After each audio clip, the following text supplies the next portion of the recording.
जयपुर के उत्तरी छोर को दक्षिणी छोर से जोड़ने वाली द्रव्यवती नदी के किनारे स्पोर्ट्स कॉम्प्लेक्स बनाने की शुरुआत हो गई है। सबसे पहले प्रतापनगर में हल्दीघाटी मार्ग के सामने स्पोर्ट्स कॉम्प्लेक्स निर्माण के लिए जेडीए ने निविदा जारी कर दी। स्पोर्ट्स कॉम्प्लेक्स में क्या होंगी सुविधाएं और किस तरह से इसका संचालन और रखरखाव होगा, जानने के लिए देखिए ये खास रिपोर्ट। जेडीए आयुक्त सिद्धार्थ महाजन ने सभी अभियंताओं से अपने अपने इलाके में द्रव्यवती नदी के दोनों तरफ और अन्य स्थानों पर स्पोर्ट्स कॉम्प्लेक्स बनाने के लिए भूमि चिन्हित करने के निर्देश दिए थे। Sun City Sikar road, Lilypool Tonk road, Swarn Vihar योजना, central spine Jagatpura, Jawahar circle में रोज गार्डन के पास, मॉडर्न स्कूल शिप्रा पथ के पास और प्रताप नगर में हल्दी घाटी मार्ग के सामने कुल 7 स्थानों पर भूमि चिन्हित की गई। सबसे पहले प्रताप नगर में हल्दी घाटी मार्ग के सामने स्थित सड़क पर द्रव्यवती नदी के किनारे चिन्हित 14,000 वर्ग मीटर भूमि पर पायलट प्रोजेक्ट के तौर पर स्पोर्ट्स कॉम्प्लेक्स बनाने का फैसला किया गया। पिछले दिनों जेडीए आयुक्त सिद्धार्थ महाजन की अध्यक्षता में जेडीए की कार्यकारी समिति की बैठक हुई थी। बैठक में यहां स्पोर्ट्स कॉम्प्लेक्स बनाने की निविदा जारी करने के लिए निविदा प्रपत्र का अनुमोदन किया गया।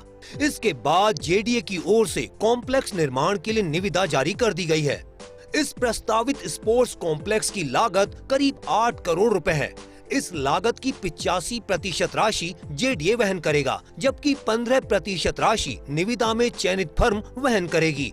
अनुबंधित फर्म ही प्रोजेक्ट की प्लानिंग, डिजाइन, डेवलपमेंट और निर्माण का काम करेगी। स्पोर्ट्स कॉम्प्लेक्स के निर्माण के बाद उसके संचालन और रखरखाव का काम भी यही फर्म करेगी। यह फर्म 5 साल तक कॉम्प्लेक्स का संचालन और रखरखाव करेगी।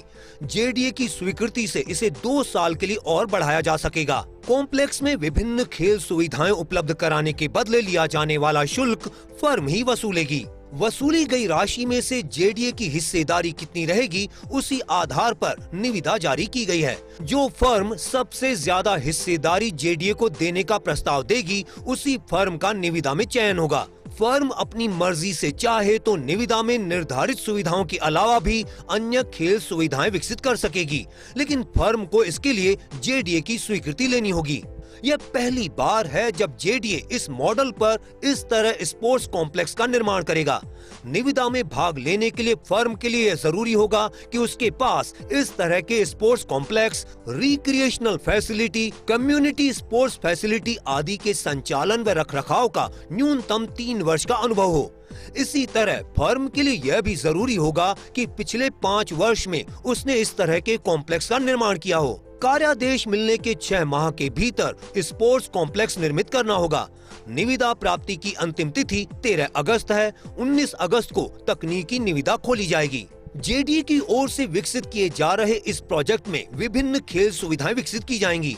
इन सुविधाओं के उपयोग के लिए संबंधित लोगों को शुल्क भी देना होगा। इसलिए शुल्क के निर्धारण के लिए जेडीए ने संबंधित अधिकारियों की एक कमेटी बनाई।